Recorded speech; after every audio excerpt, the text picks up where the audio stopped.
Sáng ngày 7 tháng 10 năm 2023, huyền thoại bức tường sắt của Israel sụp đổ. Hàng ngàn quả rocket xé toạc bầu trời, xuyên qua hệ thống phòng thủ tối tân, trùm lên lãnh thổ của Israel. Những vệt khói trên không trung, những tiếng nổ dữ dội trên mặt đất chưa phải là tính chất ác liệt nhất của cuộc xung đột này, bởi nó nằm ở dưới lòng đất. Tại đây đã diễn ra cuộc đối đầu tàn khốc giữa công nghệ phá hầm tối tân và hệ thống phòng thủ bí ẩn nhất thế kỷ 21. Thưa các bạn, giải Gaza chỉ vỏn vẹn 365 km2, nhưng nó chưa một ngày bình yên.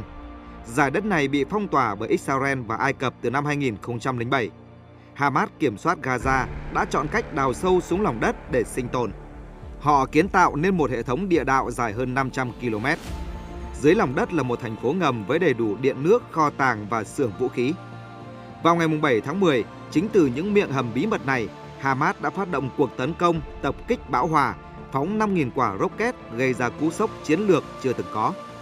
Ngay lập tức, Israel đáp trả bằng chiến dịch quân sự quy mô lớn mang tên những thanh kiếm sắt nhằm xóa sổ hoàn toàn năng lực tác chiến của Hamas.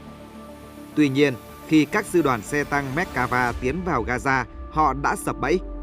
Những tay súng Hamas thoát ẩn thoát hiện từ các lỗ thông gió, bắn cháy xe tăng rồi biến mất như những bóng ma. Bom đạn dội xuống mặt đất chỉ làm sập các tòa nhà. Hệ thống hầm ngầm 40 mét dưới lòng đất vẫn an toàn. Đứng trước nguy cơ sa lầy, Israel buộc phải thay đổi chiến thuật. Một cầu hàng không khẩn cấp từ Hoa Kỳ được thiết lập. Lầu Năm Góc đã chuyển giao cho Israel chìa khóa để mở cửa địa ngục. Đó là các loại bom có thể xuyên phá bê tông cốt thép dày 60 mét. Và đây là bước ngoặt thay đổi cục diện chiến trường. Những quả bom xuyên qua hàng mét bê tông cốt thép rồi mới nổ tung. Chiến thuật này được ví như nhát búa tạ giáng xuống mặt bàn. Nó khiến mọi thứ bên dưới vỡ vụn vì không chịu nổi sức ép. Tuy nhiên, bom xuyên phá chỉ phá hủy cấu trúc hầm ngầm. Khi buộc phải cận chiến, Israel không thể dùm bom vì sập hầm có thể đè lên chính họ. Lúc này họ tung ra hai loại vũ khí đặc biệt đánh dấu một bước ngoặt trong lịch sử tác chiến hầm ngầm. Thứ nhất là bom bọt biển. Khi được kích hoạt, hai loại hóa chất lỏng sẽ trộn vào nhau, phun ra tạo thành một lớp bọt xốp khổng lồ. Chỉ trong vài giây, lớp bọt giãn nở và đông cứng lại như bê tông, bịt kín các lối ra vào. Với phương pháp này, hệ thống hầm ngầm của Hamas đã bị đứt đoạn thành những đoạn đường cụt. Nhờ vậy họ tránh được các đòn tập kích bắn tỉa từ bên sườn. Nhưng để tiêu diệt địa đạo của Hamas cần phải có những phương pháp táo bạo hơn. Nhận thấy hệ thống địa đạo quá chằng chịt và kiên cố, quân đội Israel đã lắp đặt hệ thống máy bơm công suất lớn lấy nước trực tiếp từ Địa Trung Hải bơm vào hầm ngầm. Nước dâng lên, các tay súng Hamas phải trồi lên mặt đất. Đồng thời nước biển sẽ phá hủy các cửa chống nổ, phá hỏng kho tàng vũ khí hậu cần và thiết bị điện tử. Đối phó với chiến thuật này, Hamas đã thiết kế các cửa ngăn nước và hệ thống thoát hiểm phức tạp, biến cuộc chiến thành màn đấu trí giằng co giữa nước dâng và đê chắn ngay trong lòng đất. Trên mặt đất, quân đội Israel triển khai đội hình tác chiến đô thị vây lấn tấn công bài bản. Đi đầu là những chiếc xe ủi bọc thép Caterpillar D9. Theo sau là xe tăng và bộ binh, được hỗ trợ bởi một trợ lý ảo tên là Hapsora.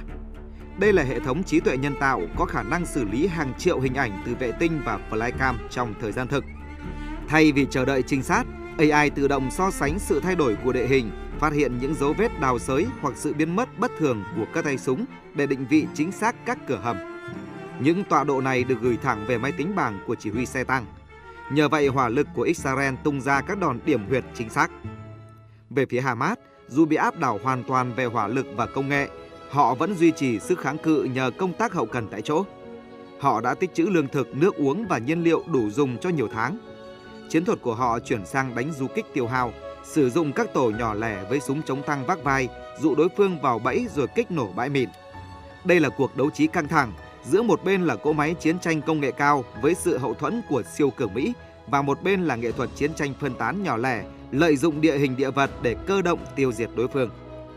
Cuộc chiến tại giải Gaza cho thế giới thấy một diện mạo mới của chiến tranh hiện đại. Đó không còn là những trận đấu tăng, đấu pháo trên đồng bằng sa mạc, mà là cuộc chiến đa không gian. Trên trời với drone và bom thông minh, mặt đất với bộ binh và tăng thiết giáp, còn dưới lòng đất là cuộc đua giữa công nghệ đào hầm và công nghệ xuyên phá.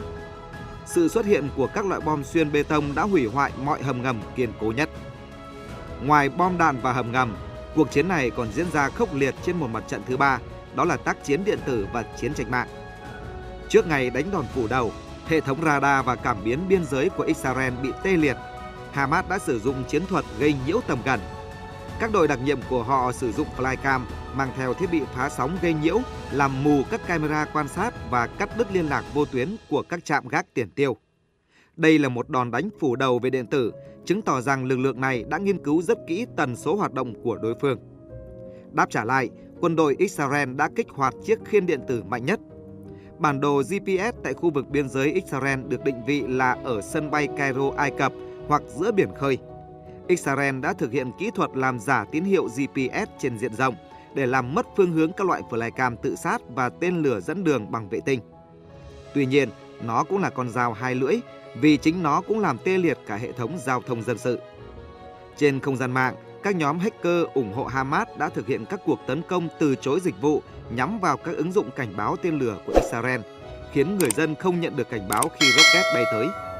Ngược lại, đơn vị tình báo 8.200 lừng danh của Israel đã xâm nhập vào mạng lưới camera giám sát giao thông tại Gaza, biến chính hạ tầng của đối phương thành mắt thần để theo dõi sự di chuyển của Hamas. Thưa các bạn, để duy trì một bộ máy chiến tranh khổng lồ với hàng nghìn quả rocket và hệ thống hầm ngầm tốn kém trong điều kiện bị phong tỏa, Hamas lấy tiền ở đâu? Đây là câu hỏi khiến giới tình báo tài chính đau đầu suốt nhiều năm qua. Hamas đã sử dụng một phương thức truyền tiền cổ xưa của thế giới Hồi giáo. Tiền từ các quốc gia bảo trợ như Iran hay các nguồn quyên góp tư nhân được chuyển qua các tiệm vàng, các trạm đổi tiền ở Thổ Nhĩ Kỳ, Liban rồi tuồn vào Gaza. Bên cạnh đó, Hamas còn là một chính quyền cai trị thực thụ. Họ thu thuế đánh vào các hàng hóa nhập lậu qua biên giới Ai Cập, thu tiền điện và thậm chí đầu tư vào bất động sản ở nước ngoài. Gần đây nhất, tiền ảo cũng trở thành một kênh huy động vốn quan trọng giúp họ lách qua các lệnh trừng phạt của phương Tây. Vậy tại sao Israel và Hamas lại quyết tử vì giải đất Gaza nhỏ bé và khô cằn này? Về phía Hamas, bước ngoặt đến vào năm 2007. Sau cuộc nội chiến đẫm máu đánh bại phe đối lập, họ đã giành quyền kiểm soát tuyệt đối giải Gaza. Trong mắt của Hamas, sự hiện diện của nhà nước Israel trên bản đồ ngày nay là một sự chiếm đóng phi pháp trên mảnh đất tổ tiên của người Ả Rập. Khác với chính quyền ở bờ Tây là chấp nhận giải pháp hòa bình và chia đôi đất đai để cùng chung sống, Hamas giữ quan điểm cứng rắn hơn nhiều. Đối với họ, Gaza hiện tại chỉ là một pháo đài kháng chiến. Mục tiêu tối thượng của họ là giành lại toàn bộ đất nước, tức là xóa bỏ biên giới hiện tại để khôi phục lại vùng đất Palestine lịch sử như trước năm 1948. Chính vì lý tưởng được ăn cả ngã về không này mà họ chấp nhận xung đột không khoan nhượng, coi đó là con đường duy nhất để đòi lại những gì họ tin là đã bị tước đoạt. Chỉ tính từ khi Hamas nắm quyền kiểm soát Gaza đến nay, giải đất nhỏ bé này đã trở thành chiến trường của 5 cuộc chiến tranh tổng lực. Về phía Israel, giải Gaza là một cái gai an ninh cắm ngay sườn phía Tây Nam. Chỉ tính từ khi quân đội Israel rút khỏi Gaza năm 2005 đến nay, họ đã tiến hành 5 chiến dịch quân sự quy mô lớn cùng hàng nghìn cuộc không kích nhỏ lẻ khác. Trung bình cứ mỗi ngày trôi qua, không quân Israel lại phải duy trì trạng thái sẵn sàng chiến đấu cao độ để thực hiện chiến thuật cắt cỏ, tức là tấn công định kỳ để làm suy yếu năng lực quân sự của đối phương trước khi nó kịp lớn mạnh. Nhưng sâu xa hơn, câu chuyện không chỉ dừng lại ở an ninh biên giới. Ngoài khơi bờ biển Gaza, nằm sâu dưới đáy Địa Trung Hải khoảng 30 km là mỏ khí đốt tự nhiên khổng lồ. Đây là kho báu trị giá hàng tỷ đô la mà Israel kiên quyết không để rơi vào tay Hamas. Việc kiểm soát chặt chẽ an ninh giải đất này, đặc biệt là phong tỏa đường biển, đồng nghĩa với việc Israel nắm quyền định đoạt an ninh năng lượng và bảo vệ tuyến đường hàng hải huyết mạch của mình trên Địa Trung Hải. Với Israel, buông lỏng Gaza không chỉ là mất an toàn mà còn là mất đi quyền kiểm soát tài nguyên chiến lược. Trong khi tiếng súng vẫn nổ tại giải Gaza, thì tại trụ sở Liên Hợp Quốc, một cuộc chiến khác cũng diễn ra gay gắt không kém, cuộc chiến của ngôn từ và những lá phiếu.